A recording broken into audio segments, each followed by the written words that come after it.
आणि माझ्या मैत्रिणींनो, सर्वांना माझा नमस्कार।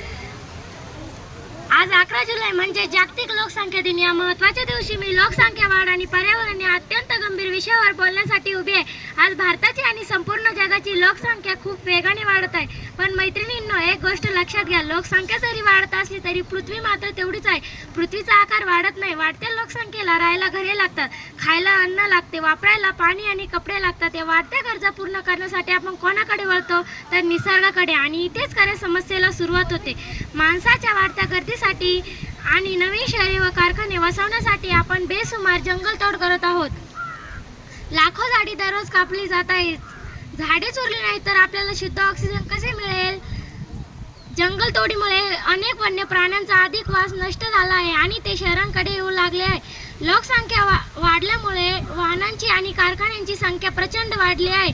यातून बाहेर पडणाऱ्या धुरामुळे हवेचे प्रदूषण होत आहे। सांडपाणी आणि कचरा नद्यांमध्ये सोडल्यामुळे पिण्याचा आपण पाहतो की उन्हाळ्यात खूप कडक ऊन पडते आणि पावसाळ्यात कधीही पूर येतो। याला ग्लोबल वॉर्मिंग म्हणतात, म्हणजे जागतिक तापमान वाढ म्हणतात। महात्मा गांधीजींनी म्हटलेले होते की निसर्ग माणसाची गरज नक्कीच पूर्ण करू शकतो, पण माणसाची हाव कधीच पूर्ण करू शकत नाही। धन्यवाद।